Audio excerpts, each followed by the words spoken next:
Sejam muito bem-vindos à 20ª semana do curso de Filosofia da Universidade Presbiteriana Mackenzie. As semanas de filosofia sempre estiveram presentes em nosso curso e sempre foram temáticas. A primeira semana da filosofia foi realizada em 2000 e tinha como tema o espaço da filosofia. No ano seguinte, o tema foi sobre liberdade. Durante todos esses anos, tratamos de temas específicos e de momentos da história da filosofia com as suas interfaces, com a literatura, com o teatro, com o cinema, etc. Nesta edição comemorativa, não escolhemos um tema específico, mas deixamos em aberto este espaço para que os professores e convidados pudessem falar sobre seus temas de pesquisa. Assim, convido a todos, todos vocês, para realizarem esse mergulho conosco e se comprazerem com as nossas atividades que programamos com muito carinho. Aproveitem bem essa noite. Então, dando início aos nossos trabalhos, eu convido o nosso pró-reitor de Planejamento e Administração, Dr. Luiz Carlos Lemos Júnior, para realizar a sua saudação em nome do nosso reitor, Dr. Marco Túlio de Castro Vasconcelos. Professor. Professor Lamartine, digno diretor do CEFT, professora Ângela, coordenadora do curso de Filosofia, professor Mário Porta, nosso convidado desta noite, meus queridos colegas professores e professoras do CEFT. Primeiro trazer aqui a saudação e o abraço fraterno do magnífico reitor para cada um de vocês e dizer especialmente para vocês o quanto nos alegra poder nessa noite comemorar 25 anos de instalação do curso de Filosofia. Eu entendo que a universidade se consagrou como locus do dissenso justamente com as raízes calcadas na boa filosofia. A partir da filosofia socrática, com todo o questionamento que nós temos que o tempo todo fazer a respeito de tudo, e mais do que isso, a universidade não só consolidou esse espírito de debate, de discussão, de produção de conhecimento a partir da filosofia, como é meu entendimento pessoal, de que uma universidade que se preze não pode deixar de ter, dentro dos seus espaços, o curso de filosofia. A filosofia, e eu falo isso com muita tranquilidade aqui, porque eu não sou filósofo, mas com todo respeito aos meus colegas de outras profissões, não há que se falar em conhecimento sem que nós passemos, de alguma forma, pela formação filosófica, pelo conhecimento filosófico. Então, a importância dessa noite para a universidade, de uma maneira geral, e para a Universidade Presbiteriana Mackenzie, em especial, é muito grande. É uma alegria, e eu queria, com essas breves palavras, saudar e dizer da nossa alegria em receber o professor Mário Porta aqui conosco, na certeza de que as discussões que virão nos momentos seguintes serão de elevadíssimo nível e, com certeza, para o engrandecimento da nossa universidade. Parabenizo, então, ao professor Lamartine e à professora Ângela pela iniciativa e pelo evento. Muito obrigado. Obrigada, doutor Lemos, fico muito feliz com as suas palavras. E, seguindo aqui com a nossa programação, eu convido o reverendo José Roberto Rodrigues Coelho para trazer a palavra do chanceler, o reverendo doutor professor Robson Grangeiro Monteiro. Queridos, boa noite a todos. Boa noite, doutor Luiz Carlos Lemos. Boa noite, professor Lamartine, professora Ângela, coordenadora, e o nosso convidado especial, professor doutor Mário Porta. É uma alegria estar aqui com vocês. Recebam todos que estão aqui, os que eu mencionei e aqueles que não foram mencionados, mas que estão aqui participando dessa 20ª semana de filosofia, dessa celebração dos 25 anos do curso de filosofia, Um abraço fraterno da chancelaria do Instituto Presbiteriano Mackenzie. O reverendo Robson, juntamente com a comitiva da Igreja Presbiteriana do Brasil e do Mackenzie, estão nesse momento na Coreia do Sul, participando de algumas atividades da nossa co-irmã, da nossa Igreja Presbiteriana da Coreia do Sul, e nesses dias, até que o reverendo Robson volte, eu estou representando, eu estou como chanceler em exercício, e fico muito feliz, viu, Lamartine, você como um amigo, doutora Ângela também, pelo convite estendido, pela participação aqui com vocês, nesse momento do pensar, nesse momento do refletir, nesse momento onde nós destacamos o curso de filosofia como um dos cursos importantes, primordiais da nossa universidade, onde os nossos alunos são chamados ao pensar, ao refletir, ao analisar a vida e as coisas que nós vivemos diante de uma cosmovisão adequada, e para isso a gente precisa pensar os filósofos, pensar os seus pensamentos, refletir sobre os seus pensamentos, e eu tenho certeza absoluta que nessa noite, com o nosso convidado especial, nós vamos ter essa oportunidade. Por isso aqui fica o abraço fraterno da chancelaria, na pessoa do reverendo Robson Grangeiro, e da minha pessoa também, como chanceler em exercício. Que Deus abençoe, que seja um momento muito especial. Aproveito para dizer que, com muita alegria, o reverendo Gilberto está aqui, que é capelão nosso, e ele está designado, né, ele já estava designado pelo reverendo Robson para poder trazer uma breve devocional, porque entendemos que em todas as atividades da nossa UPM, do nosso IPM, enfim, nós permeamos com a nossa confessionalidade. Então, uma boa noite a todos, uma boa semana de filosofia a todos, e parabéns a toda a equipe, parabéns, Lamartine, como diretor, parabéns pelo trabalho magnífico que vocês têm feito, e vamos para mais 25 anos, vamos fazer o curso de filosofia continuar sendo uma referência na nossa UPM. Que Deus abençoe a todos, uma boa noite, sintam-se todos abraçados. Muito obrigada, reverendo, pelas palavras, ficamos muito felizes. Então, convido o nosso diretor, professor Dr. Lamartine Gaspar de Oliveira, para realizar a abertura oficial do nosso evento, e depois ele vai passar a palavra ao nosso capelão, reverendo Gilberto. Professor Lamartine. Mais uma vez, então, boa noite, né, para todos. Alegria muito grande ver aqui o nosso preletor querido, professor Dr. Mário Porta, quem já damos boas-vindas, que ele se sinta muito bem, muito feliz. O meu amigo querido, que já tive o prazer de cumprimentá-lo hoje, já por 3 vezes, é o professor Dr. Luiz Carlos Lemos, nosso pró-reitor, e agora, então, na qualidade, né, de reitor, representando o magnífico reitor, também um amigo muito querido, o professor Dr. Marco Túlio. Eu fico muito feliz. Em especial, meu amigo querido, o reverendo José Roberto, um amigo de muitos anos, um conterrâneo da Gota Serena, viu? Bom demais esse cabra aqui com a gente, nessa comemoração dos 25 anos da filosofia, como também participando da 20ª semana do curso de filosofia. Então, fica aqui as nossas boas-vindas aos docentes, discentes, e também ao meu amigo querido carioca, né, filósofo lá da Universidade Federal do Rio de Janeiro, reverendo professor Gilberto Eringer. Hoje vai nos trazer aí uma palavra especial, por sermos então uma instituição confessional, a nossa mantenedora, a Igreja Presbiteriana do Brasil. Então estaremos assim, estamos representados, né, pelo chanceler em exercício, reverendo José Roberto, e agora o nosso capelão, o reverendo professor Gilberto Eringer. Então, mais uma vez, um beijo no coração, viu, Lemos? Beijo no coração de forma muito especial agora. Vamos ouvir, né, professora Ângela?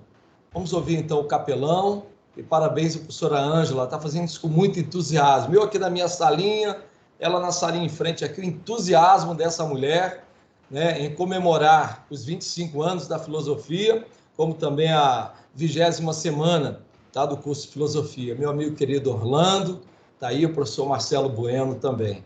Nós vamos ouvir a palavra. Reverendo, fique muito à vontade. Boa noite para todos, uma alegria estar com vocês. Saudar aqui o nosso reverendo Zé Roberto, representando o chanceler.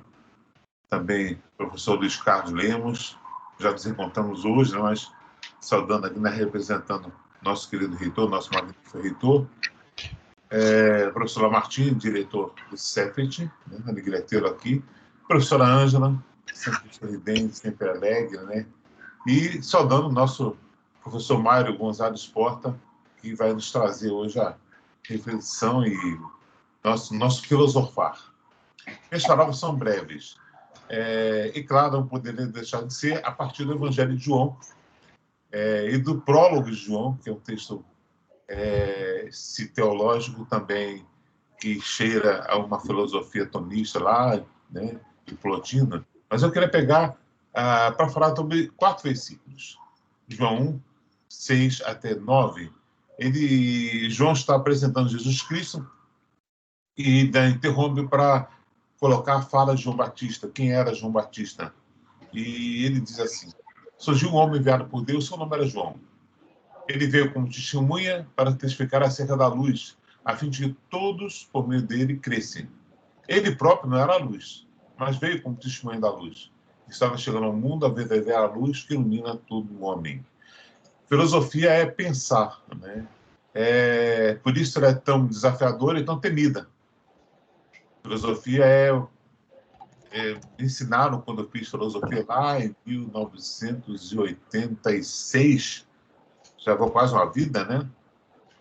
Que há 3 tipos de pessoas no mundo: aquelas que seguem o que todo mundo fala, né? Que não tem voz própria. Há um segundo tipo de pessoas no mundo, aquelas que conseguem ter alguma voz, que conseguem fazer perguntas. E elas mesmas têm a resposta, mas não conseguem encontrar a resposta que elas têm. E há um terceiro tipo de pessoas no mundo, aquelas que fazem perguntas para as quais não se tem respostas. E quando você consegue fazer essas perguntas, você começa a fazer filosofia. Filosofar é fazer perguntas e também aproximar o diálogo. E o diálogo, a pesquisa, o embate vai nos encaminhando pouco a pouco para encontrar uma nova tese, uma nova pergunta, para depois esse ciclo que não tem fim, como dizia Hegel, ter continuidade. João fala nesse texto, eu queria fazer uma pequena reflexão, de que João Batista vem como testemunha da luz, mas ele não é a luz, né? E faz isso para que todos cresçam por meio dele. É um desafio para a gente pensar que Jesus vem como luz e aqueles que estão ao seu redor, que falam dele, não são luz. Hoje em dia, as pessoas têm os cristãos têm uma péssima mania de achar que eles são luz, que eles iluminam, que ninguém mais tem a luz. E João, no seu prólogo, deixa bem claro, né, que ele é a luz, né? E ele apenas reflete a luz. Que Jesus é a luz e, portanto, se há alguma sabedoria, algum conhecimento que pode emanar de uma fonte superior, vem de Jesus. Esse primeiro contraste nos coloca o desafiador princípios que nós não somos a luz. Nós conseguimos refletir a luz e há muita luz para ser refletida, para brilhar, para trazer luz a esse mundo. E a filosofia tem um lugar especial nesse desafio de fazer brilhar a luz desse mundo que traga respostas a perguntas que hoje são feitas e que se encontram sem qualquer solução. A segunda coisa que João fala nesse texto é que ele vem como testemunha da luz. Eu creio que conseguir fazer uma boa filosofia é conseguir testemunhar a sabedoria que vem de Deus, que Deus compartilha conosco. Por muito tempo a igreja testemunhou uma sabedoria que era dela e não admitia que não viesse sabedoria de outro lugar. Até tomou os filósofos para si, mas adaptou os textos conforme o seu interesse.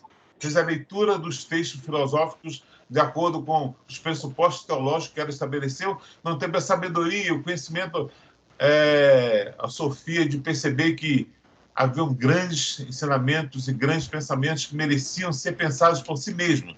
E, com certeza, não jogariam sombra sobre a teologia, mas, ao contrário, nos traz e nos tem trazido luz acerca daquilo que cremos e acerca do Deus que confessamos. A terceira palavra do prólogo de João é que essa luz que vem ao mundo ilumina todos os homens. E se uma palavra que Jesus traz, que nos deixa bem à vontade, é que Jesus sempre parava para ouvir a todos, parava para questionar a todos, algumas questões que tinham resposta, algumas questões que não tinham resposta. Eu diria que Jesus tinha uma atitude bem filosófica, né? As pessoas continuam fazendo questões hoje. Algumas têm resposta, algumas têm muitas respostas e algumas não têm respostas. E para isso a filosofia está aqui, para fazer a gente pensar, refletir, questionar e achar resposta para perguntas que não foram feitas ainda. Semana de filosofia é semana para pensar, para refletir. E pensar, ao contrário do que muitos pensam, não é contrário à fé, muito pelo contrário, é a reafirmação da fé naquilo que Deus nos dá de mais valioso, que é a nossa mente, a capacidade de refletir, capacidade de pensar e de trazer a reflexão, um pensamento novo, sempre um acréscimo novo ao conhecimento. Que Deus abençoe o curso de filosofia, Deus abençoe essa semana, que ela seja abençoada, possa nos enriquecer bastante, porque nós estamos precisando muito de filosofia. Quiçá, Deus queira, a gente tenha filosofia de novo, recolocada no seu devido lugar, para que as pessoas comecem a pensar. Nós precisamos pensar. E se pensamos, nós conseguimos refletir o que mais belo Deus nos deu, que é a capacidade de pensar logicamente e encontrar resposta para perguntas que são feitas ou que ainda vão ser feitas. Que Deus abençoe a todos. Eu queria fazer uma prece para terminar e entregar a palavra. Morna. Deus, obrigado pela semana que começa, dá-nos a capacidade de pensar profundamente temas que são inquietantes, temas que nos fazem crescer, temas que com certeza nos farão caminhar mais em direção ao conhecimento, a apreender o conhecimento, aprender a beleza da tua revelação para conosco. Ajuda-nos a pensar, ajuda-nos a crescer e coloca no nosso coração sempre essa fome de sabedoria e de conhecimento. Por Jesus. Amém. Amém. Obrigada, reverendo, pelas lindas palavras, pelas reflexões. Professor Lamartine, quer falar mais alguma coisa? Posso passar a palavra ao professor Orlando? Vamos agora ao Orlando. Estamos sedentos aqui pelo Dr. Mário Porta. Então, para a nossa palestra de abertura, eu convido o professor Orlando Bruno Linhares, que fará a apresentação do nosso convidado especial, professor Dr. Mário Ariel Gonzalez Porta, né? E após a conferência, o professor Orlando vai, então, realizar a mediação aqui com as perguntas, né, do nosso público. Muito obrigada a todos e aproveitem bastante essa noite.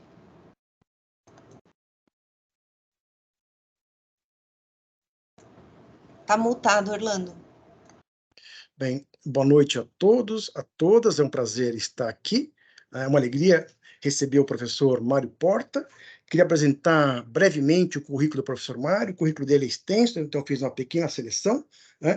O professor Mário Porta, ele é doutor em filosofia pela Münster Universidade alemã, né? Ele é professor titular da PUC de São Paulo, né? Professor dos cursos de graduação e pós-graduação, Instituto Senso, em filosofia, né? Ele é bolsista produtividade, CNPq, né? Ele tem 5 pós-doutorados, 4 na Alemanha, 1 na Áustria. Ele coordena o grupo de pesquisa Origens da Filosofia Contemporânea. Tem uma publicação muito vasta, são 77 artigos, né, uma boa parte publicada em revistas internacionais, tá? 7 livros, sem contar o que hoje ele vai apresentar, 12 capítulos de livros, orientou mais de 56 dissertações, mais de 16 teses, ele trabalha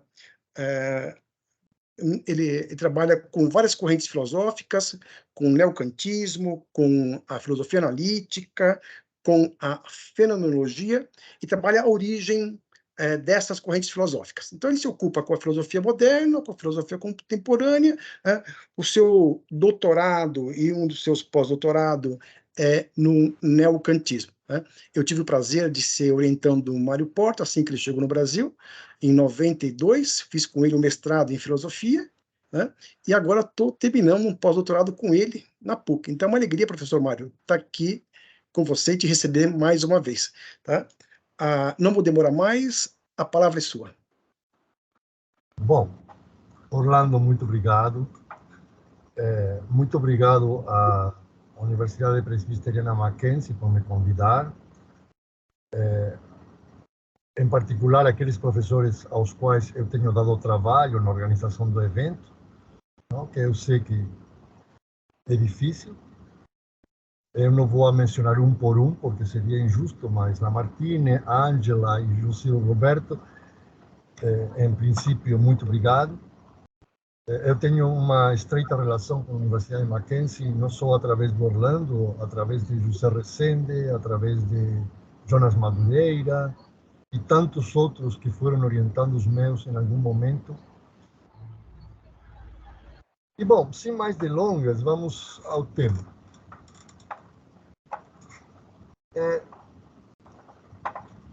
Como o Orlando acabou de falar, eu cheguei ao Brasil no ano 92.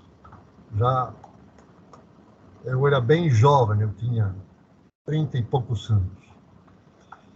E eu sempre dei aula na pós-graduação e na graduação. E da experiência das aulas surgiu uma reflexão que foi plasmada num livro chamado A Filosofia a partir de seus problemas.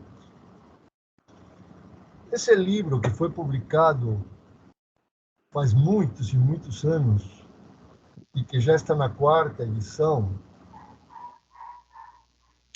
é um livro que tem por trás uma ideia sumamente simples, de dar aulas de filosofia e de perceber a dificuldade que as pessoas têm em entender filosofia. Eu sempre me perguntei por quê. Ou seja, eventualmente, o que podia eu fazer como professor para facilitar o ingresso na filosofia de jovens de 17, 18 anos, e às vezes de pessoas mais maduras. E eu cheguei à conclusão de que a grande dificuldade no estudo da filosofia é que os estudantes, inclusive os professores, se concentram exclusivamente na teoria do filósofo e em expor a teoria do filósofo, sem perceber que a teoria do filósofo é sempre uma solução de um problema. E que, pelo tanto, se você não entende o problema, você não tem absolutamente nenhuma chance de entender qual é a solução. Tão simples quanto isso. E dado que, em realidade, todo problema se expressa em uma pergunta, o anterior significa que, para entender a resposta que o filósofo dá, mediante sua teoria, em primeiro lugar, você tem que entender a pergunta que o filósofo se faz. Ora, a grande dificuldade é que, para entender a pergunta que o filósofo se faz, você tem que reunir uma série de pressupostos. Porque toda pergunta possui sentido sobre a base de certos pressupostos. Não há nenhuma pergunta que não pressuponha nada. E, pelo tanto, se você não conhece os pressupostos, você não tem a mais mínima chance de entender a pergunta e, em consequência, se não entende a pergunta, tampouco tem a mais mínima chance de entender plenamente a resposta. Essa é a ideia básica do livro. reúna os pressupostos para entender a pergunta, concentre-se no estudo da filosofia, na compreensão da pergunta, e só em segunda instância dedique seu esforço a entender a resposta ou a entender a teoria que o filósofo propõe.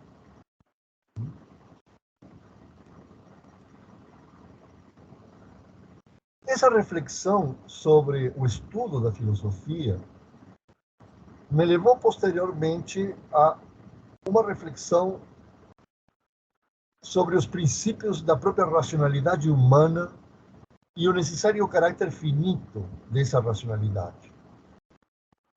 E essa finitude está expressa justamente no fato de que a nossa racionalidade é uma racionalidade que interroga.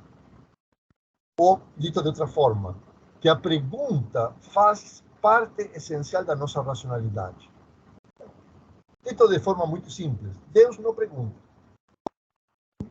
Ou seja, quem pergunta é justamente um ser racional finito para o qual a própria construção da pergunta é um momento essencial da sua racionalidade.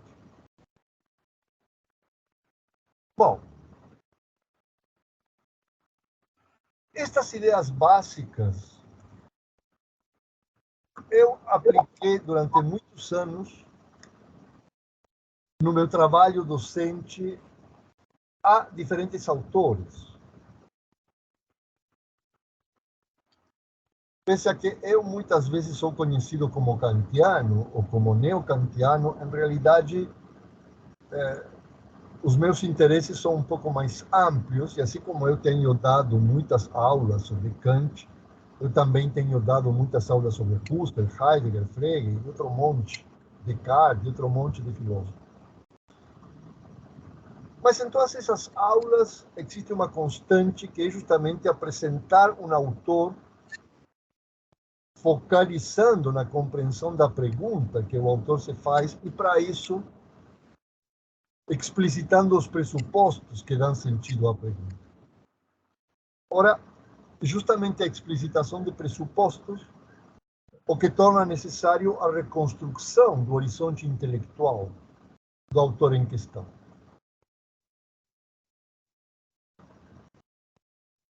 E esse proceder eu apliquei primeiramente a Kant. Orlando pode lembrar, o primeiro curso que eu di de filosofia na PUC São Paulo foi sobre Kant. E durante muitos anos, Kant foi a minha cruz, porque eu assumi a responsabilidade de ensinar Kant, ensinar filosofia moderna, ainda que não são os temas propriamente da minha pesquisa, mas são temas essenciais para uma formação filosófica. Pois bem, o produto o meu trabalho docente sobre Kant ha sido um novo livro, que é este livro, O Pensamento de Immanuel Kant, que foi publicado pela editora Academia Monergista.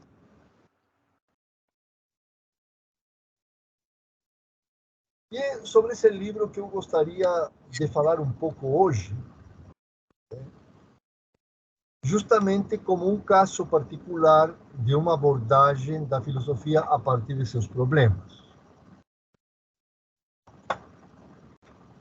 Pois bem, o livro se propõe ser absolutamente didático e compreensível por um público geral, que dedique a esse livro o tempo suficiente a um estudo sério. Mas eu prometo de que quem lê o livro perceberá de que se acompanha passo a passo o livro, vai finalmente entender qual é o problema central de Kant e qual é a direção em que Kant se propõe dar uma solução a esse problema. Então, o livro está construído de forma tal de fazer uma primeira apresentação muito esquemática do problema da crítica da razão pura e logo ir refinando essa apresentação, tornando-a mais complexa, mas sempre passo a passo e explicitando claramente o percurso que está sendo seguido. Se vocês observam, o livro parte de um primeiro esquema que coloca o problema da crítica à razão pura em base a 3 termos: física, metafísica e ciência, e depois termina no 12º, 13º esquema em uma distinção de 5 problemas e uma articulação da relação entre esses problemas.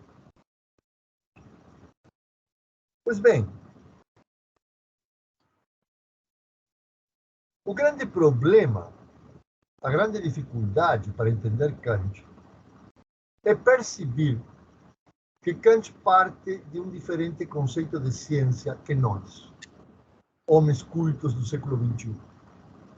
Ou seja, o grande pressuposto da crítica à razão pura é o que se ha dado em chamar o conceito de ciência clássica.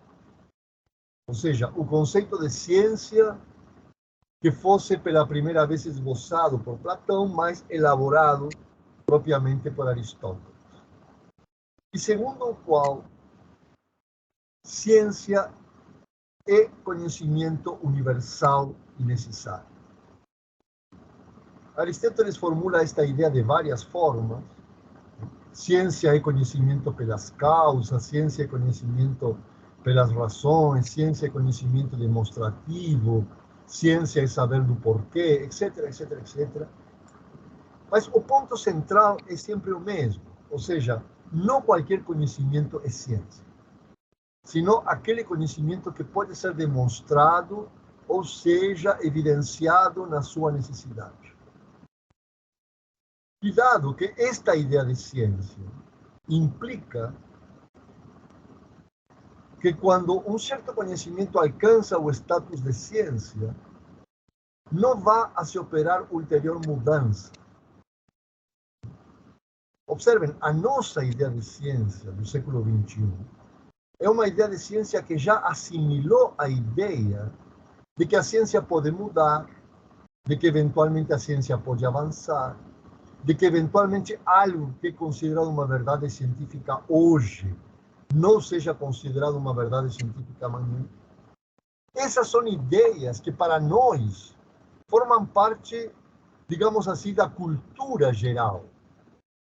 Não precisamos ter ido a um curso de filosofia da ciência para ter aprendido essa ideia de ciência. Isso a gente recebe meramente através do jornal, da televisão. Só de observar programa televisivo, já essa ideia de ciência é integrada. Então, o grande problema é que se vocês intentam ler Kant em base a essa ideia de ciência, Kant não faz o mais mínimo sentido. E o que vai acontecer é que vocês vão ter que deformar Kant, ou seja, entender errado, para que faça sentido para vocês. Então, por isso, o trabalho que eu ofereço coloca um grande acento em distinguir a nossa ideia de ciência da ideia de ciência que Kant pressupõe e coloca um grande acento em explicitar a ideia de ciência que Kant pressupõe. Ora, esse é o primeiro grande pressuposto da crítica da razão pura. O segundo grande pressuposto é que a mecânica newtoniana está aparecendo justamente como a grande novidade científica da época de Kant, é interpretada por Kant à luz dessa ideia de ciência.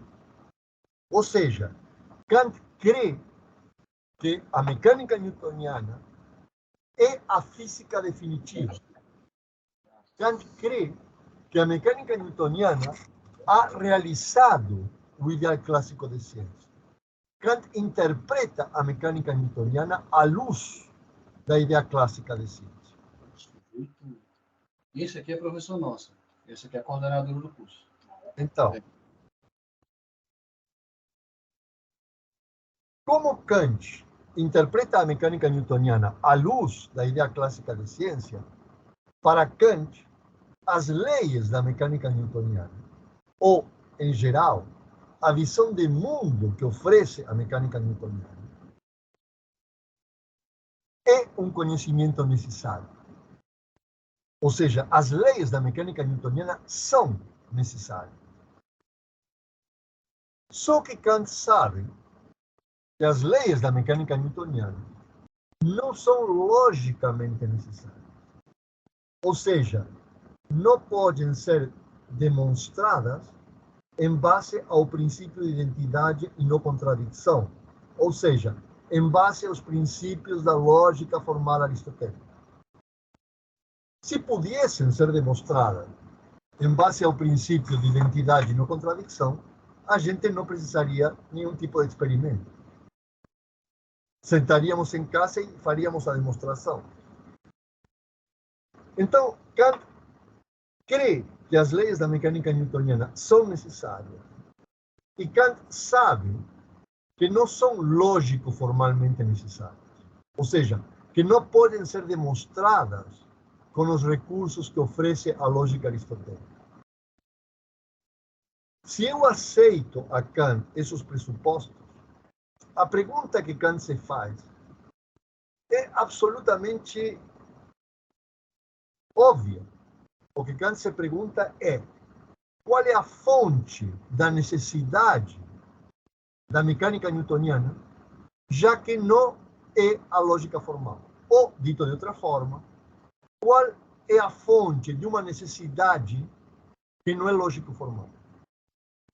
Esse é o núcleo da crítica da razão pura. Ou seja, a crítica da razão pura é basicamente a pergunta pela origem ou pela fonte de uma necessidade que não é lógico formal. E observem que essa pergunta faz sentido sobre a base do pressuposto, primeiro, da ideia de ciência clássica, e segundo, da interpretação da mecânica newtoniana em base à ideia clássica de ciência. Bom, esse problema referente a qual é a fonte de uma necessidade ou de um conhecimento necessário que não tem um fundamento lógico formal, é a pergunta que Kant expressamente se faz de uma forma que qualquer estudante de filosofia escutou falar alguma vez: como são possíveis juízos sintéticos a priori? Observem, quando se dá aula de Kant, se começa por aqui, né? Se formula a pergunta como são possíveis juízos sintéticos a priori, se dá a definição do que é analítico, do que é sintético, do que é a priori e do que é a posteriori, e pronto. Kant está explicado. Porém, o problema é que vocês podem saber todas as definições e não ter entendido Kant. Porque a pergunta como são possíveis juízos sintéticos a priori é, em realidade, a pergunta como algo, um juízo, que é sintético, ou seja, que não está fundado no princípio de identidade e não contradição, e, pelo tanto, que não é logicamente necessário, não obstante, enquanto a priori é necessário. Ou seja, a noção de sintético a priori é uma noção que reúne, ou pretende reunir, a ideia de necessidade com a ideia de uma necessidade que não é lógico formal. Ou a ideia de necessidade com a ideia de algo que não é logicamente necessário. Esse é o ponto da crítica, para começar a entender a crítica da razão pura. E observem, vocês podem reunir um monte de informações sobre a crítica da razão pura, saber o que é sintético, o que é analítico, o que é uma categoria, o que é a intuição pura do espaço, do tempo, e não terminar de entender de que estão falando. Ou seja, vocês podem saber, por exemplo, que Kant diz que espaço e tempo são formas puras da intuição, formas a priori da intuição. Mas se vocês perdem a relação que isso tem com a mecânica newtoniana, vocês não terminam de entender Kant. Porque justamente o ponto é que na mecânica newtoniana, a diferença de outras físicas da época, vocês atribuem ao corpo uma força intrínseca, que é a força gravitatória. E ao introduzir a força gravitatória, vocês introduzem a noção de movimento absoluto. E ao introduzir a noção de movimento absoluto, você introduz a noção de espaço e tempo absoluto. É assim que Kant está pensando. Agora, se vocês meramente prestam atenção à teoria do Kant, ou seja, a resposta que Kant dá a seu problema, e não entendem qual é o problema, vocês nunca vão a entender Kant. Simplesmente vão a recolher um monte de informações e memoristicamente vão a repetir esse monte de informações, mas, como se diz vulgarmente, não vai cair a ficha de qual é o ponto em que está. Bom, o livro que eu escrevi justamente está dirigido a colocar o foco no que é absolutamente essencial. E do começo ao fim, ele assume esse fio condutor. E pouco a pouco vai tornando esse fio condutor mais complexo na medida que vai acrescentando outros elementos. Agora, se você está convencido de que na mecânica newtoniana é possível conhecimento necessário, que não é logicamente necessário, para você é um mistério porque, se isso é possível na mecânica newtoniana, isso não é possível na metafísica. Por que podemos fazer da mecânica newtoniana, da física, uma ciência? E por que não podemos fazer da metafísica uma ciência?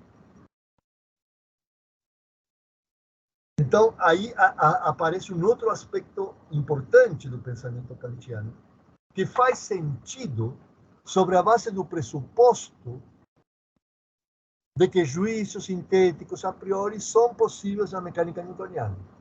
Se isso é assim, então a pergunta é: e por que não são possíveis na metafísica? Por que a gente não consegue demonstrar matematicamente verdades metafísicas? Bom, cuidado que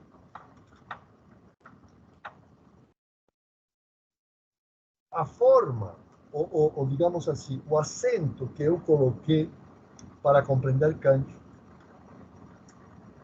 muitas vezes, e eu diria geralmente, é passado por alto, e então se procede a uma compreensão inadequada de Kant. E qual é a compreensão inadequada de Kant? É a compreensão segundo a qual, para Kant, a física é possível como ciência, porque se baseia na experiência, e a metafísica não é possível como ciência, porque não se pode basear na experiência. Se Kant tivesse pensado isso, Kant não tivesse escrito a Crítica da Razão Pura. Kant seria simplesmente um empirista. O problema para Kant surge que, para ele, a mecânica newtoniana não se fundamenta meramente na experiência. Porque a mecânica newtoniana contém conhecimento necessário, e conhecimento necessário jamais pode ser fundamentado de um modo puramente empírico.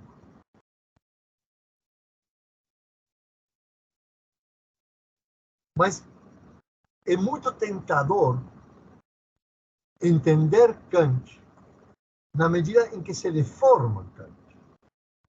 E, por exemplo, dizer que a física se fundamenta na experiência e por isso é possível como ciência, e a metafísica não, e por isso não é possível como ciência, é algo que aparentemente todo mundo entende. Então, se fazemos essa simplificação, Kant resulta compreensível. Mas se fazemos essa simplificação, Kant já não é Kant. E se vocês observam, essa simplificação é extremamente comum. E é isso que eu não quis fazer no meu livro. Que eu tentei evitar no meu livro. Ora,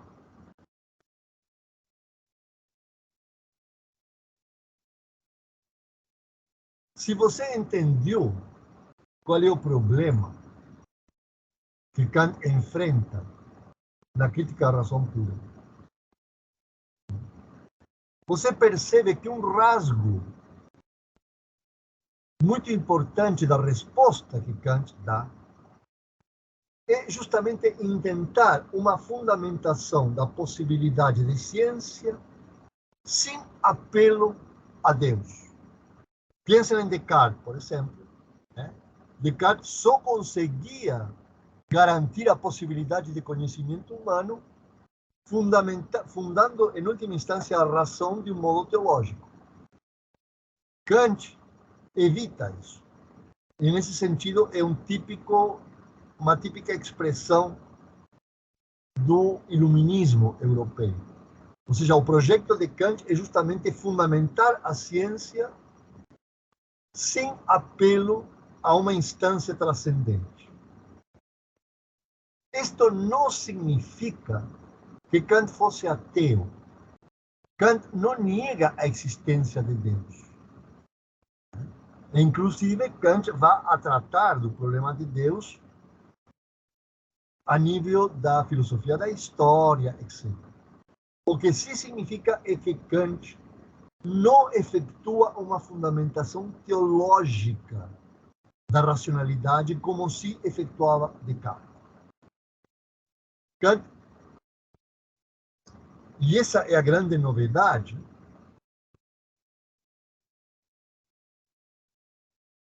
Kant evita a fundamentação da possibilidade de ciência em uma instância transcendente ao sujeito finito que nós somos. E o mesmo que Kant faz a nível da epistemologia, Kant faz a nível da ética. Justamente o grande projeto de Kant é uma fundamentação da ética na razão pura, sem apelação ou recurso a uma instância transcendente. Eu volto a repetir, isto não significa que Kant niegue a existência de Deus. Geralmente as pessoas fazem tábua rasa e confundem. Kant não está preocupado em negar a existência de Deus. Se vocês querem, a negação da existência de Deus é algo que vira tema a partir do século XIX. Primariamente, digamos, Feuerbach, Nietzsche, etc. Não? Mas não é Kant. O que Kant se propõe é uma fundamentação da possibilidade de ciência e de ética sem apelação a uma instância transcendente, baseado unicamente no nosso caráter de seres racionais. E isto leva a que, para Kant, as verdades científicas e éticas são verdades que todo ser racional necessariamente tem que aceitar. Bom,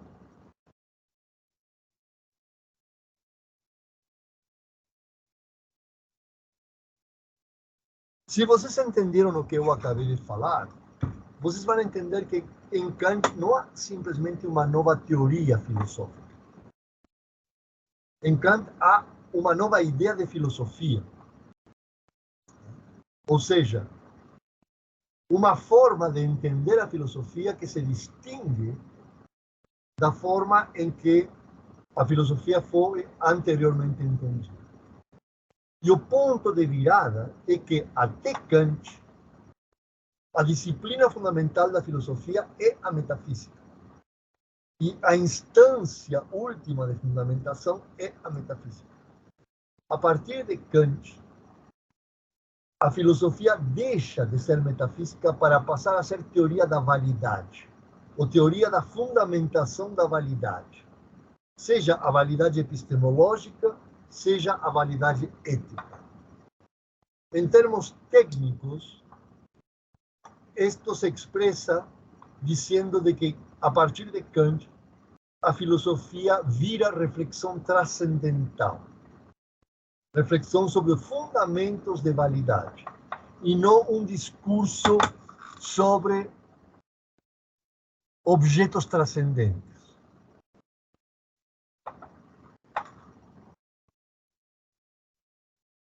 Bom,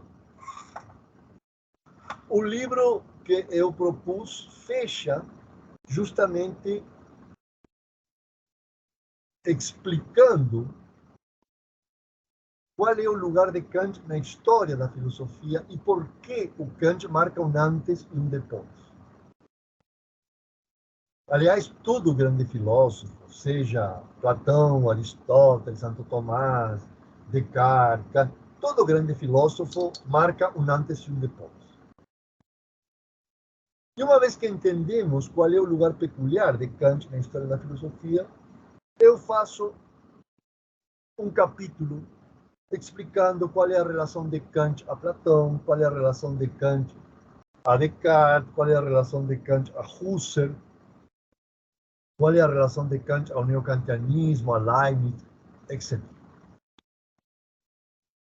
E o livro fecha oferecendo uma bibliografia para o estudo ulterior da filosofia kantiana, que é uma bibliografia extremamente selecionada e feita com muito primor, e que pode facilitar muito a vida de quem queira continuar estudando. Só para terminar, esse livro sobre Kant inicia uma coleção que vai tratar dos principais filósofos da mesma forma, ou seja, explicando o problema e explicitando os pressupostos que dão sentido ao problema. E o próximo volume, que vai aparecer o mês que vem, vai ser feito por um professor do Mackenzie, pelo Jonas Madureira, e vai ser um volume sobre Dilthey. Espero que esse volume sobre Dilthey siga um volume sobre Santo Tomás, que vai ser escrito pelo professor Pedro Monticelli, e que a série continue abordando outros filósofos. Só para finalizar, eu gostaria de indicar que eu chamo a colaboração de outros colegas nesse projeto, porque eu não gostaria que fosse um projeto pessoal. Eu acho que deve ser um projeto de geração. E se vocês observam, o último projeto de geração que se fez no Brasil foi a coleção Os Pensadores, que marcou na filosofia brasileira um antes e um depois, mas que lamentavelmente nem se continuou, nem se completou com outros projetos que pudessem ser, digamos assim, complementares. Eu acho que chegou a hora de empreender um projeto de longo prazo, e no qual eu faço um chamado a participar a toda a comunidade filosófica brasileira. Bom, meus caros, eu acho que uma grande virtude é ser breve. A outra virtude é saber calar. Eu, às vezes, quando escuto muita bobagem na aula de filosofia, aconselho aos meus alunos praticar a virtude do silêncio. É uma virtude importante, tanto quanto a virtude do saber. Então, meus caros, é isso que eu tinha para dizer para vocês e fico à disposição. Muito obrigado. Professor Mário, obrigado pela excelente apresentação. Tá? Antes de fazer uma pergunta, eu queria fazer um comentário. Eu assisti às suas aulas na década de 90, presencialmente, e na pandemia... E na pandemia eu assisti às suas aulas online. Num dos seus cursos, você fez o percurso, os pressupostos para se ler Ser e Tempo de Heidegger. Tá? De uma certa maneira, claro que, numa outra perspectiva, se encaixa nessa proposta, né? A gente consegue entender um autor, né, se a gente consegue ler os seus pressupostos. Tá? E aí você dava vários pressupostos, inclusive dos neocantianos. Tá? E aí eu percebi que, embora diferentes abordagens, tanto nas aulas presenciais na década de 90 como agora, as suas aulas são dialogadas. Tá? E você percebe que mudou a estratégia, tá? Quando você constrói com os alunos o conhecimento. Tá? E ao ler o seu texto, eu te reconheci nas aulas que você deu na pós, que você vai aos poucos, né, construindo conhecimento, e muitas vezes você convida um aluno para participar com você na aula e assim por diante. Eu acho que isso foi uma coisa interessante. Então, eu vi o professor Mário Porta, da década de 90, um professor extremamente culto, conhecendo de filosofia, mas extremamente árido, difícil de acompanhar, e agora, depois de 30 anos, aquele professor que consegue chegar ao aluno, né, a posição dele e construir os conhecimentos. Isso a gente vê também no seu livro, quando você começa o seu texto, né, ao falar da metafísica, você dá o exemplo do celular, né, você parte de uma experiência do aluno concreta. Eu achei isso extremamente bacana. Uma coisa que nós conversamos numa outra ocasião, e ficou claro, também fica claro para quem leu o seu texto, mas eu gostaria que você comentasse um pouquinho aqui, por que você escolhe apenas trabalhar a ética de Kant e a epistemologia de Kant, uma vez que a filosofia de Kant é um sistema. Né? Numa outra conversa que nós tivemos com outros colegas, na sua fala, você já mostra esse caminho. Tá? Mas para quem não leu o seu texto e vai ler, né, e o livro é O Pensamento de Immanuel Kant, tá? Seria interessante que você pudesse falar um pouquinho sobre isso. Bom, vou falar duas coisas. Primeiro, são duas coisas que as pessoas não sabem. Primeiro, o pensamento ético de Kant já alcança sua plena madurez muito antes da publicação da Crítica à Razão Pura. Ainda que Kant escreveu a Crítica a Fundamentação da Metafísica, publicou a Fundamentação da Metafísica das Costumes e a Crítica à Razão Prática depois. Então as pessoas acham que primeiro Kant pensou a Crítica à Razão Pura e depois pensou o aspecto ético. E não foi assim. Ou seja, as convicções éticas de Kant já estavam amadurecidas muito antes que Kant chegasse a possuir claras respostas às suas perguntas, que chegasse a possuir claras perguntas e claras respostas às suas perguntas epistemológicas. Primeira coisa que as pessoas não sabem. Segunda coisa que as pessoas não sabem é que é certo que Kant escreveu 3 críticas. Crítica da razão prática, crítica da razão pura, crítica da razão prática e crítica do juízo. Mas a crítica do juízo não é parte do projeto inicial de Kant. A crítica do juízo é uma decorrência de questões que Kant termina se colocando a partir das 2 críticas anteriores. Então, não é assim, digamos, que Kant tem um sistema pronto, né? E então o sistema fica incompleto sem a crítica do juízo. O problema, por que falo tudo isto?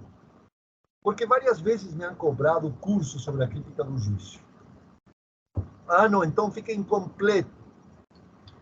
A questão está em que a crítica do juízo abre o caminho para o idealismo alemão. E que justamente no idealismo alemão, talvez em Fichte a crítica à razão prática, em outros a crítica do juízo, mas não propriamente a crítica à razão pura joga um papel decisivo. Então eu tenho muito cuidado porque a reação imediata é: ah, não, então isto é o que está superado e que eu não preciso mais entender. E eu acho que aí nós fechamos a porta a entender realmente Kant. Então, eventualmente, eu acho que para começar a entender Kant, a gente não tem que ter a pretensão de cobrir a totalidade daquilo que Kant escreveu. Eu acho que um primeiro passo sólido é entender essa estrutura unitária de crítica à razão pura e crítica à razão prática. Eu vejo certas introduções. E então vamos a falar aqui também, em particular, da estética kantiana e da filosofia do direito e da filosofia da história, porque o sistema... Bom, isso vira um monte de informações que é produto de uma cultura puramente enciclopédica e não propriamente de entender o que é o núcleo do pensamento de um autor. Eu acho que uma vez que você entendeu o que é o núcleo do pensamento de um autor, você tem condições, eventualmente, para avançar em algumas outras direções. Agora, não é a proposta de meu livro oferecer um panorama informativo sobre o pensamento kantiano, abordando todos os temas sobre os quais Kant escreveu. Eu acho que quem lê meu livro, eventualmente depois, poderá se interessar por problemas da filosofia da história, da filosofia política, da filosofia do direito, inclusive da teleologia, e possuirá para isso uma base sólida. Mas quando eu escrevi o livro, a tentação de falar de tudo é muito grande. E aí o livro perde unidade, perde a perspectiva de estabelecer o essencial. Então, eu optei por uma posição minimalista. Se quer falar sobre aquilo, primeiro entenda isso. Não entendeu isto, não falamos sobre aquilo. Ou seja, nesse sentido, eu acho que já existem introduções, manuais, que são muito informativos, mas não são formativos. Ou seja, dão um monte de informações enciclopédicas, mas não ensinam filosofia. Eu acho que, por isso eu queria fazer outra coisa. Quer fazer uma pergunta, professora Ângela? Por favor, Ângela. Ângela sempre fica... Deixa eu abaixar a mãozinha aqui. Não, a palavra é sua, Ângela. Não, eu só queria agradecer, professor Mário Porta, e elogiar as suas habilidades didáticas, né? Porque eu aqui no Mackenzie, eu cuido da parte de ensino de filosofia. Essa é uma das minhas áreas de atuação aqui no Mackenzie, né? Do ensino da filosofia, e eu fiquei encantada com a sua didática. Acredito que todos os nossos alunos aqui da nossa graduação que estão iniciando, né, os seus estudos em Kant, ou até aqueles que já começaram, né, e estão aí nas mãos do professor Orlando, encontraram na sua fala um caminho, um percurso, né, um percurso didático que muitas vezes a gente não encontra, né, nas obras publicadas que nós temos aqui. Então, eu fico muito feliz, né, de saber que é possível ensinar Kant didaticamente, né? Porque, para mim, ainda sem dúvida alguma, né, junto com Hegel, para mim é um dos mais difíceis, não só de apreensão, mas também em termos didáticos, né, como ensinar pensadores tão complexos, né, tão intensos, né, para mim é mais fácil ensinar Nietzsche do que Kant. né? Sem dúvida alguma, né? Então, eu fico muito feliz, né? E convido a todos os alunos que puderem estar aqui na quinta-feira com a gente também, quero fazer essa parte aqui. Né, o professor Mário Porta vai estar aqui com a gente no nosso auditório, ele também vai estar aqui divulgando o seu recente livro aqui publicado, né? Então, se alguém quiser estar estando aqui no auditório também, em querendo, né, adquirir o livro, vai estar aqui à disposição também. E também a gente deixa aqui depois os contatos, né, para aqueles que, né, o professor Mário Porta, a nossa graduação, ela é hoje, né, o nosso curso é à distância, né, então muitos dos que estão aqui nos assistindo, nos ouvindo, ou vão nos ouvir após a gravação, não vão poder estar com a gente no auditório, né? Mas aí a gente deixa as indicações para que esses alunos também possam ter o prazer, né, de aprender sobre Kant de modo didático. Isso também vai ajudá-los bastante também quando forem preparar suas aulas, né, e forem ensinar filosofia. Muito obrigada, aprendi muito, né, ouvindo a sua fala aqui, professor. Professora Ângela, permita-me só uma pequena digressão. Você falou do Hegel. Sim. Eu acho assim, para começar a entender Hegel, primeiro, você não pode entender Hegel se você não entendeu Kant. Assim, Sim, não sim. tem a mais mínima chance. Sim. Agora, você não pode entender Hegel se você não entendeu corretamente Kant. Se você percebeu que em Kant a grande questão é a interpretação da mecânica newtoniana à luz da ideia de ciência clássica,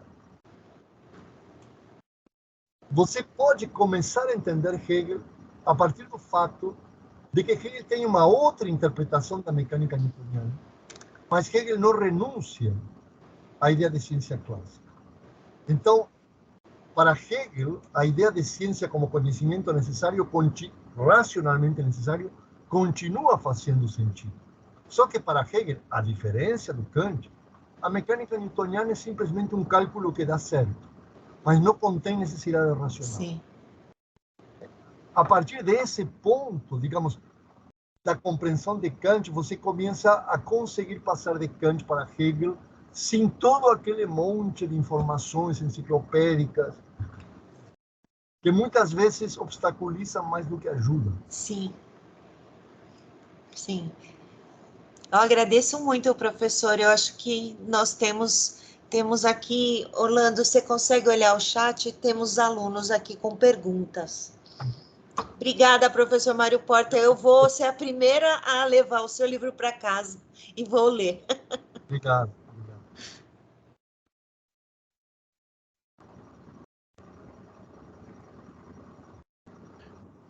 Não consigo ver as perguntas. Eu vejo que os alunos colocaram e-mail, tá?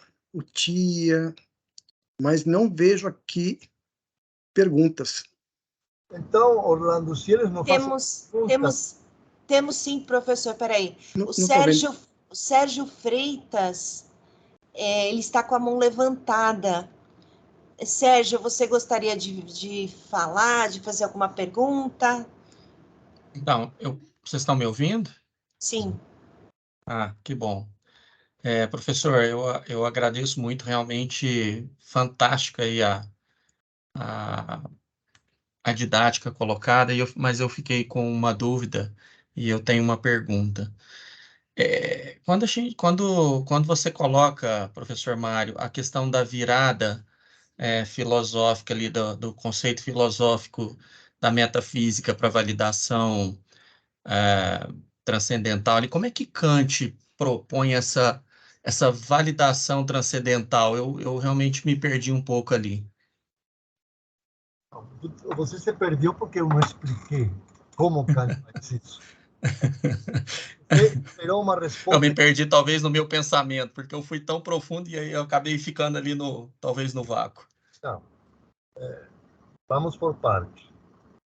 Se você entende qual é o verdadeiro problema da crítica à razão pura, você entende que o núcleo da solução kantiana está contida na chamada dedução transcendental.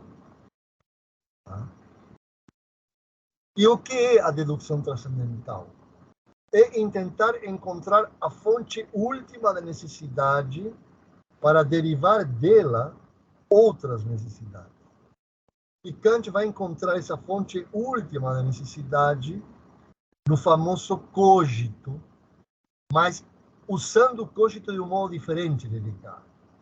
Para Kant, o cogito é a fonte última de necessidade da relação entre todas as minhas representações. Porque para que algo seja uma representação para mim, eu tenho que poder ser consciente delas. Essa é a condição mínima.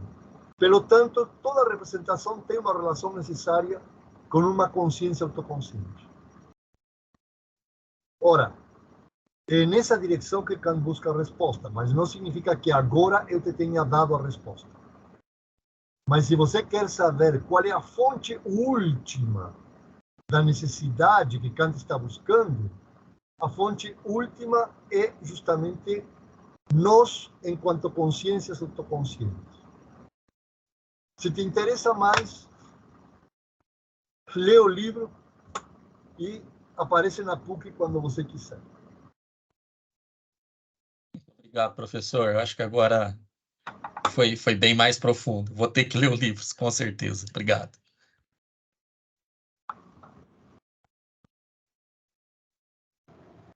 A parte, cuidado porque entender qual é o problema não te garante entender qual é a solução. Só que se você não entende qual é o problema, você não tem a mais mínima chance de entender qual é a solução.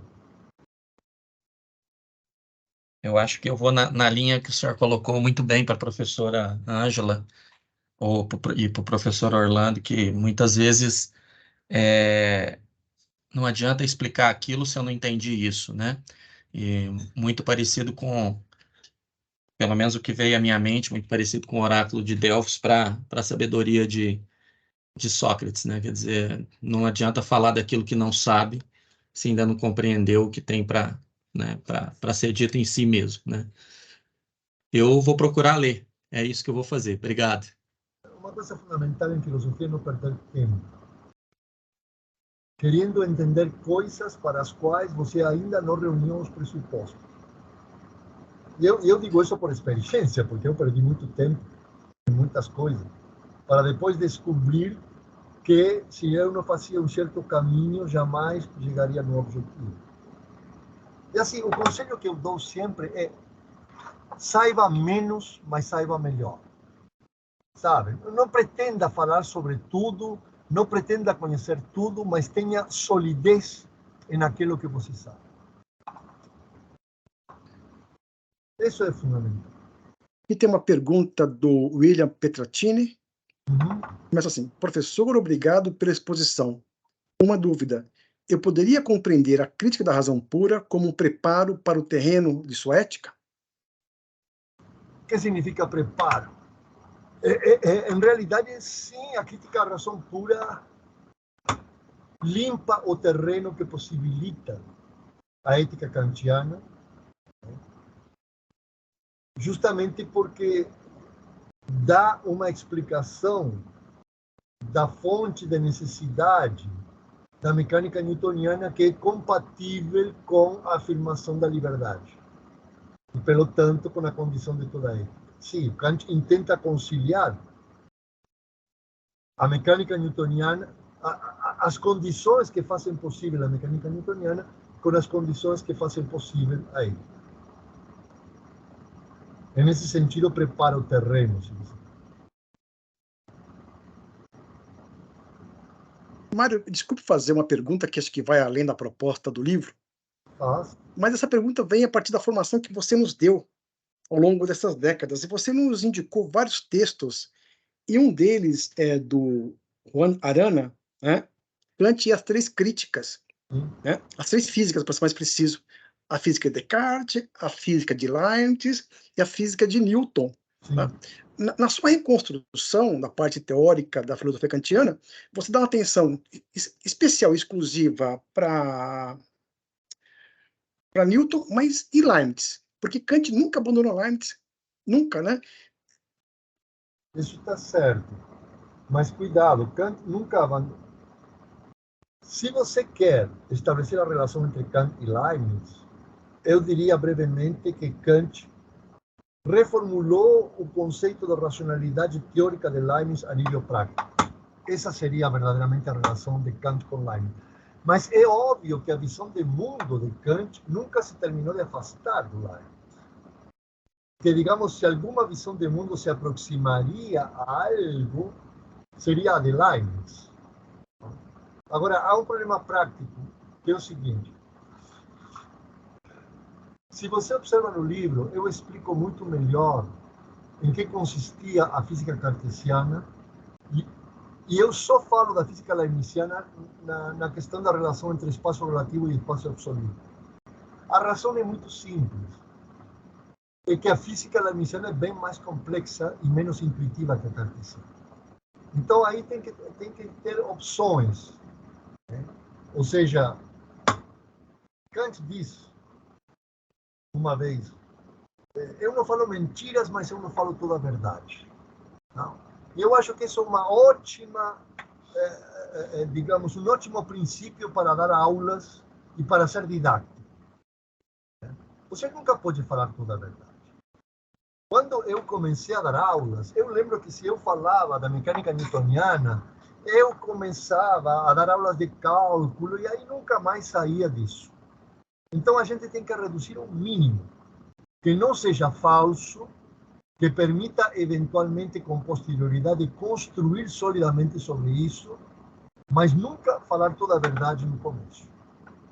Então, isso é uma opção estratégica. Então, eu sei, claro, que a visão de mundo kantiana continua, nunca deixou de ser um pouco leibniziana. Mas explicitar os pormenores das diferenças entre a física de Leibniz e Newton levaria... Sim. Também eu sei... Teria que enfrentar dificuldades que eu intentei evitar. Sim. Também eu sei que não é a proposta do livro, porque eu li o livro, né? Mas o Kant, quando ele se refere a Newton, é um outro Newton, né? Porque ele vai mudar a concepção de matéria, não é o mesmo conceito de matéria, não é o mesmo conceito de movimento, ele vai, inclusive, negar as concepções newtonianas de espaço absoluto, tempo absoluto, e assim por diante. Então, esse Newton do Kant já é um outro Kant, é um outro Newton. Né? Não, cuidado.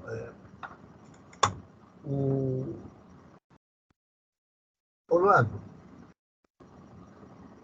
tem sentido começar a explicar Kant a partir dos princípios metafísicos da ciência natural? Algum aluno entenderia Kant a partir dos princípios metafísicos? Sim. Ou seja, eu entendo que depois que se entenderam certas coisas básicas, a gente tem que refinar as informações e, eventualmente, aumentar o grau de complexidade. Sim. Mas eu acho que a tarefa de um livro introdutório que se propõe a ser compreensível é justamente ajudar a dar um passo a passo. Não? E eu acho que não deixa de ser certo de que Kant é um newtoniano. Ou seja, se você tira Newton, a crítica à razão pura não faz sentido. Sem dúvida. Não? E você tem razão, porque o próprio Kant, nos primeiros parágrafos dos princípios metafísicos da ciência da natureza, ele faz referências a Newton e os princípios da matemática, sem dúvida. Né? Não, o problema que você está tocando é que há uma outra questão que para Kant era muito importante, e é que Kant sempre intentou aproximar a sua filosofia à física, digamos assim, alongando o a priori até se tocar, digamos, com resultados empíricos. Ou seja, Kant sempre procurou isso. E, nesse sentido, a crítica à razão pura não é a última palavra. Mas se você nombra os princípios metafísicos da ciência natural, é o oposto. Ah, e por que não analisei o Opus Póstumo? E se eu fosse analisar o Opus Póstumo, bom, primeiro que escreveria 50 volumes, não? Mas segundo, que eu encontraria coisas, como, por exemplo, uma teoria do experimento científico, que na crítica à razão pura não aparece. Mas aí eu teria, digamos, se eu procuro explicar o Opus Póstumo da mesma forma que eu estou explicando o beabá da crítica à razão pura, eu não consigo em 120 páginas. Sim. Não, sim, tá claro. Inclusive, a proposta, ela é muito interessante, porque ela ajuda o leitor, né, a entender Kant. Você mostra a partir dos pressupostos qual que é o problema, e aí você encaminha a solução. Isso é excelente, né? Nesse ponto, realista. Agora, a pergunta que eu fiz é em relação, claro, uma discussão que eu faço com você aqui, em relação à formação que eu tive com você, tá? E agora, claro, essa aqui é uma outra proposta, né? Uma proposta didática, etc. Mas eu acho que você, nesse ponto você realiza. Mas cuidado, porque seria muito bem-vindo eventualmente escrever algum outro tipo de coisas que pressuponha a compreensão do básico, mas que eleve Sim. o patamar, digamos assim. Mas só para te dar só um pontinho, Orlando. Observa o seguinte. Você sabe quanto o Hermann Cohen escreveu sobre Kant? Sim. E você sabe quantos neokantianos escreveram sobre Kant? Se eu tento dar conta disso, só do que os neokantianos escreveram sobre Kant, e em particular sobre a teoria da física de Kant. Bom, aí eu não faço uma introdução a Kant. Sim, sim, sim. Eu acho assim, vou fazer um comentário. Quando a gente vai em bancas de mestrado, é muito comum escutar coisas do seguinte teor. Ah, senti falta de tal coisa. Bom, se o candidato preenchesse todas as faltas que sente nas bancas, nunca escreveria uma tese de mestrado nem de doutorado. Porque eu acho que o que a gente tem que avaliar é o que o candidato fez, não o que eu tivesse gostado. E é uma questão de realismo, digamos. Que é o que se pode fazer em uma tese de mestrado? Então, da mesma forma, que é o que se pode fazer em uma introdução que não contenha ideias erradas, mas que seja um primeiro passo para uma formação sólida. Agora, só para te dar eu sempre tenho um grande reconhecimento pelo Juan Arana, que eu conheci faz muitos anos, e eu aprendi muito com ele, e esse texto sobre Kant e as três físicas ha sido para mim muito importante, eu sempre recomendo ler, etc. Mas justamente se você vê, por exemplo, o trabalho de Juan Arana, unicamente sobre as forças vivas,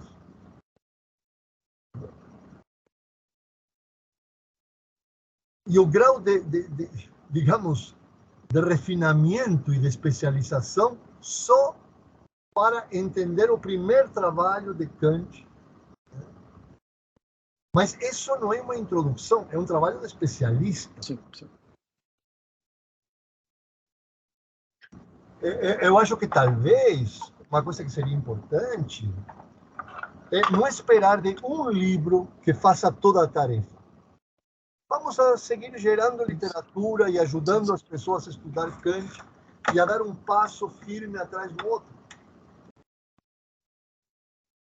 Porque realmente, se não, qual é a opção? Ou você escreve, então, um tratado de 50 volumes, Introdução à Filosofia de Kant, mas isso não vai ajudar a ninguém a começar a estudar Kant. Mas aí sim, essa introdução é completa. Mas é ilegível.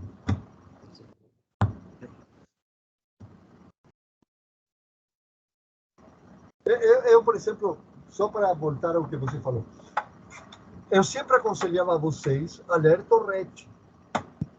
Eu acho que a introdução do Torretti é a melhor introdução que se pode ter para começar um estudo em sério de Kant. Mas nenhum aluno de graduação começa a entender Kant a partir do Torretti. Sim. Se você não dá os passos prévios, o livro do Torretti é bom, é muito bom, é uma introdução, mas pressupõe um grau de formação. Nós lemos lá no mestrado com você. Sim. Lemos no mestrado. Tá? Mária, o que eu estou te colocando é pelo contrário, é um elogio ao seu livro. É que, como eu estudei com você um tempo, então vão surgir questões que eu acho que fogem da proposta do livro, mas assim, o livro dá conta da proposta, e eu comento, eu volto a falar o que eu falei no começo da minha exposição hoje, vai falar hoje. O teu livro, ele é mais ou menos como as tuas aulas hoje, você conduz o aluno pela mão. Você pega um aluno que sabe pouca coisa, você mostra o que é fundamental, você evita que o aluno fique com muitas informações. Pelo contrário, o que é fundamental entender naquele autor? Isso você faz. E é interessante porque, quando eu li o seu livro, eu lembrei das aulas que você deu na pós, nos últimos anos, na pandemia. Tá? Muito diferente das aulas que eu tive há 30 anos. Tá? Então, eu vi que você faz isso. Né? Então, você pega um aluno, né, lá na graduação, que tem a formação, e você constrói o conhecimento com ele. Você lembra que, eu acho que foi o primeiro segundo que a gente trabalhava dedução transcendental? Sim. Estava você, o Ernesto, o Lúcio. Nunca mais fiz isso. Sim. Exatamente. Eu sou hábil. Não, exatamente. Tá? Pelo contrário, as perguntas que eu fiz para você é que elas suscitam ao longo da formação que eu tive com você, né? Que você foi meu professor, você que me orientou. Isso eu trago, inclusive o Torretti. Né? Eu li o Torretti no mestrado. E claro que eu não conseguiria lê-lo, entendê-lo na graduação. Mas esse caminho você faz, né? De construir o conhecimento com o aluno, você vem, fala a linguagem dele, tanto é que você faz isso na sala de aula e também faz um livro. Você abre o primeiro capítulo, né, usando um aparelho que é comum para todo mundo hoje, inclusive para o jovem, que é o smartphone, que é o celular. Tá? Você começa a estar falando daquilo que para ele é um dado, é um fato. E aí você lentamente começa a dar um passo e trazer para você. Isso é bacana. Tá? É claro que a partir daí vão surgir outras perguntas, natural. Mas ao fazer isso, você fisga o aluno. Isso é bacana. Tá? Muitas vezes também, Orlando, eu prometi que vou escrever um sobre Husserl e um sobre Heidegger. Né? Mas as pessoas... E por que não sobre Hegel? E por que não sobre... Bom, a vida é finita, não? Me deixa viver um pouco, não?